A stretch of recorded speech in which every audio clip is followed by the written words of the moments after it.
Salut à tous, c'est encore moi, Patrick Duval. Je vous rappelle que sur ma chaîne, je parle de tout ce qu'on peut faire soi-même. Abonnez-vous si vous aimez bricoler, il y aura plein de choses intéressantes. Et maintenant, passons directement au sujet de cette Certains vidéo. objets artisanaux semblent, à première vue, inutiles, car ils ne permettent pas de retracer immédiatement le contexte pratique de leur utilisation. Par exemple, à quelle fin avez-vous besoin d'une chaîne en PVC? Mais parfois, le processus même de fabrication d'un objet artisanal, ou les compétences, les connaissances et l'expérience acquise au cours de ce processus sont précieux.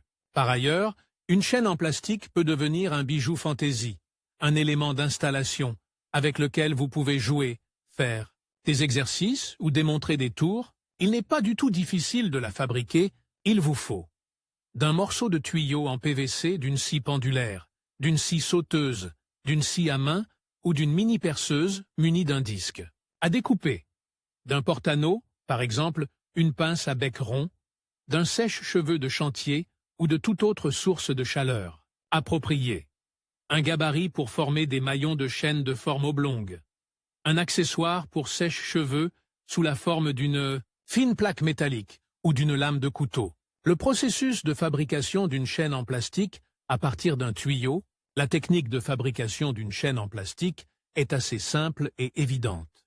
Nous commençons par scier une section du tuyau en PVC choisie en anneaux de hauteur égale. Pour ce faire, on utilise une mini-perceuse et un disque à découper, ainsi qu'une scie, pendulaire, scie sauteuse ou scie à main.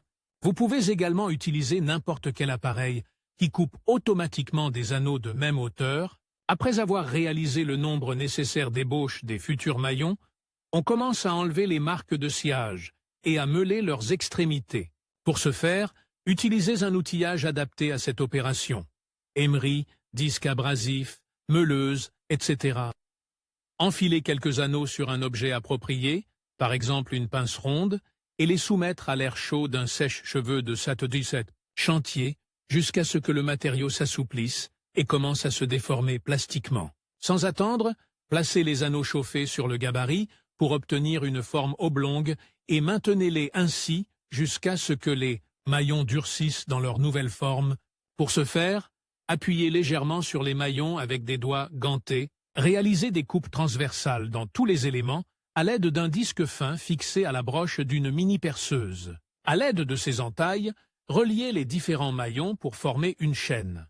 Nous soudons les coupes en préchauffant le joint à l'aide d'une lame fine ou d'un scalpel qui reçoit de l'énergie thermique d'une source appropriée, sèche-cheveux, flamme nue, etc. Pour ce faire, placez la lame chauffée dans la coupe jusqu'à ce que les surfaces à assembler se ramollissent et soient pressées l'une contre l'autre. Maintenez la pression pendant un certain temps. Le processus de chauffage et de soudage des maillons de la chaîne en plastique est assez rapide.